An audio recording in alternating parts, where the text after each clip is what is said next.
আরে বাবা হাবু, খেতে আয়। কতক্ষণ থেকে ডাকছি, কি এমন কাজ করছিস শুনি? আমি একটা গুরুত্বপূর্ণ কাজ করছি মা। আমি পরে খাবার খেয়ে নিব, তুমি রেখে দাও। সারাদিন যে কি কাজ করিস বুঝি না। এই রে, খাবার রেখে দিয়েছি, খেয়ে নিস। এই বলে হাবুর মা সেখান থেকে চলে গেল। আর হাবু সে ড্রোন বানানোর কাজে লেগে পড়লো, কিন্তু কিছুতেই সে ড্রোন বানাতে পারলো না। তখন সেই সব জিনিসপত্র রেখে হাবু সেখান থেকে চলে গেল। ধুর, কোনোভাবেই ড্রোন বানাতে পারছি না, মাথায় কোনো কাজ আসছে না। কি করি এখন আমি? হাবু এসব ভাবতে ভাবতে বাহিরে চলে গেল আর একটি গাছের নিচে বসে পড়লো আর ভাবতে লাগলো। যে করেই হোক আমাকে এই ড্রোনটা বানাতে হবে। এই ড্রোনের মাধ্যমে আমি অনেক কিছু করতে পারবো, সবাইকে অনেকভাবে সাহায্য করতে পারবো। এসব বিষয় নিয়ে হাবু ভাবতে লাগলো। তখনই হাবু একটা লোককে দেখতে পেল। সে অনেকক্ষণ থেকে একই কাজ করার চেষ্টা করছে। তখন হাবু সেই লোকটির কাছে গেল আর তাকে জিজ্ঞাসা করলো। আরে চাচা, আপনি তখন থেকে এখানে এটা কি বানাচ্ছেন? অনেকক্ষণ থেকে দেখছি আপনি এখানে বসে কাজ করছেন।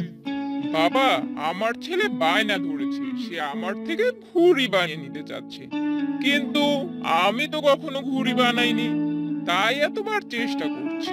তাহলে দেন, আমি ঘড়িটা বানিয়ে দিচ্ছি। না বাবা, আমি পারিনি তো। কি হয়েছে, চেষ্টা করতে তো আর কোনো ক্ষতি নেই, তাই না? যতক্ষণ পারবো না ততক্ষণ চেষ্টা করি, চেষ্টা করলে ঠিক পেয়ে যাব।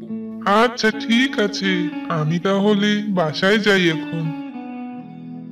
এই বলে বাড়ির দিকে যেতে থাকে আর সেই লোকটির বলা কথাগুলো তার মনে পড়ে। হুম, সেই চাচা বলল চেষ্টার কথা, আর চেষ্টা করলে নাকি সবকিছুই সম্ভব। আমিও যদি চেষ্টা করি তাহলে আমি অবশ্যই পারবো। এসব বলে হাবু বাসায় গেল আর সে ড্রোন বানাতে শুরু করলো। আর বারবার চেষ্টা করার পর অবশেষে ড্রোন বানিয়ে ফেললো। বাহ, আমি পেরেছি। অনেক কষ্টের পর হলো তাহলে। আর সেই লোকটির কথায় আমার অনেক উপকার হলো। হাবু তখন সেই ড্রোনটা নিয়ে বাহিরে বেরিয়ে পড়লো আর সেটা চালু করতে লাগলো। অবশেষে চালু হলো। কিছুক্ষণ পর সেটা আবার মাটিতে পড়ে গেল। ইস, এটা তো আবার পড়ে গেল, আবার ঠিক করতে হবে। হাবু এসব বলছিল, তখন সেখানে শিপু চলে এলো আর হাবুর এসব করতে দেখে শিপু বলল। আরে হাবু, তুই কি করছিস এখানে? তোর মা বললো তুই নাকি সকাল থেকে এখনো কিছু খাসনি। আমি একটা কাজ করছি রে, ড্রোন বানাচ্ছি। ড্রোন? সেটা আবার কি হাবু? এটা দিয়ে কি খেলা খেলে নাকি রে? ধুর, কি সব বলছিস এসব? এটা দিয়ে কেউ খেলে না। এটা হলো একটি ডিভাইস, যেটার প্রত্যেকটা কম্পোনেন্ট, প্রত্যেকটা অংশ খুবই গুরুত্বপূর্ণ। এই ড্রোনের গুরুত্বপূর্ণ অংশ হলো ক্যামেরা। এটা ভিডিও তৈরির কাজে ব্যবহার করা হয়। তাহলে এটা কি আকাশে উড়ে? এটা উড়ানোর কাজেও ব্যবহার করা হয়ে থাকে। এটা হলো ছোট আকাশযান, যার মাধ্যমে জরুরি সাহায্য পাঠানো থেকে শুরু করে রাষ্ট্রীয় নিরাপত্তা, আবার কৃষিকাজ থেকে গবেষণা, চলচ্চিত্রের শুটিং, ফটোগ্রাফি সহ অনেক কাজ করা সম্ভব, বুঝলি? তাহলে এটা তো আমাদের অনেক কাজে লাগবে। আর এজন্যই আমি এটা বানালাম।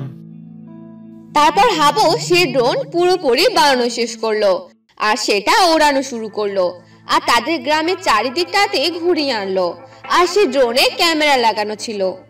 এই দেখ, আমি এখানে ক্যামেরা লাগিয়েছি আর এটাতে সবকিছু ভিডিও হয়েছে। এখন দেখ, সব দেখতে পারবো আমরা।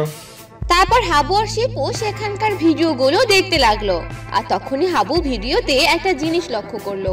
দেখ শিপু, এই চোরটি দিনের বেলা টাকা চুরি করছে। চল, একে আমরা ধরতে যাই। এখন তো সেই চোর পালিয়ে গেছে, এখন ধরতে পারবো না, আমরা ওকে পরে ধরবো। তবে এটা তো অনেক ভালো, মনে হচ্ছে এটা আমাদের জন্য অনেক উপকারে আসবে। তুই ঠিক বলেছিস। এখন তো আমার অনেক খিদে পেয়ে গেছে, চল খাবার খেয়ে নেই। তারপর হাবু আর শিপু দুজনেই খাবার খেয়ে নিল।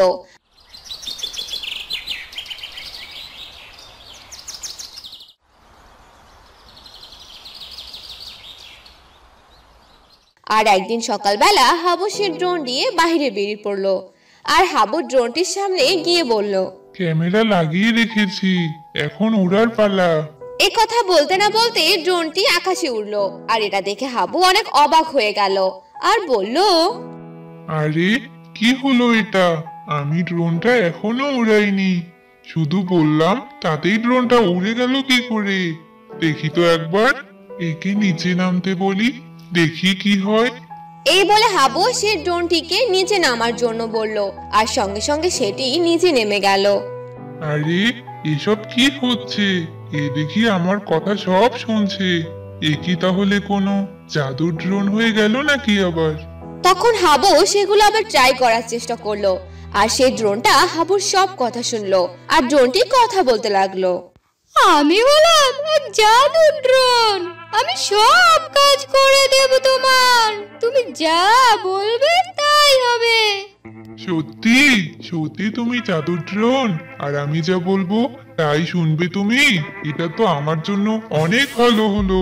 হ্যাঁ, আমি তোমার সব উপকারে আসবো। এখন বলো কি করতে হবে আমার? তুমি এই গ্রামের চারিদিকে ঘুরে এসো আর দেখে এসো গ্রামের কোথায় কি ঘটেছে, আর সেগুলো ক্যামেরায় ধরে ফেলবে, আর আমি সব দেখবো। ঠিক আছে। এই বলে সে জাদুর ড্রোন সেখান থেকে চলে গেল।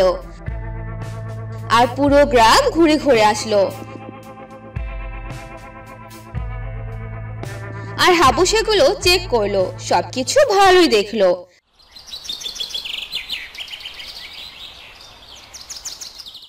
তাই হাবু রাতের বেলা আবারও সে ড্রোনকে পাঠিয়ে দিল পুরো গ্রাম ঘুরে আসার জন্য। আর ড্রোনটি ঘুরে এলো। তখন হাবু দেখলো, এটা তো মোরলের বাড়িতে চুরি হয়েছে, তার গরু চোর নিয়ে পালাচ্ছে, এই চোরকে ধরতেই হবে। এই বলে হাবু কজন গ্রামবাসী নিয়ে সে চোরকে ধরার জন্য গেল। আর ড্রোন সে চোর কোথায় যাচ্ছে সেগুলো হাবুকে বলতে লাগলো। আর হাবু সে চোরকে ধরে ফেললো। এই যে আপনার গরু, আর এই চোরকে ধরে ফেলেছি আমরা। তুমি কিভাবে ধরলে বাবা? আমি তো অনেক লোক পাঠিয়ে দিয়েছিলাম, কেউ ধরতে পারিনি। সবই আমার ওই জাদুর ড্রোনের মাধ্যমে সম্ভব হয়েছে। জাদুর ড্রোন মানে? তখন হাবু আর ড্রোনের ব্যাপারে সবকিছু খুলে বলল আর বুঝতে পারলো। তখন মোরল বলল, তোমায় অনেক ধন্যবাদ বাবা। তোমার এবং তোমার এই জাদুর ড্রোনের মাধ্যমে আমি আমার গরুটা ফিরে পেলাম, আর এই চোরকেও ধরতে পেলাম। এবারে কি চুরি করার শাস্তি পেতেই হবে। তারপর মোরল সে চোরকে শাস্তি দিল। আর গ্রামবাসী হাবু ও তার জাদুর ড্রোনকে অনেক ধন্যবাদ জানালো। এরপর থেকে সেই গ্রামে আর চুরি ডাকাতি করার কেউ সাহস পেল না।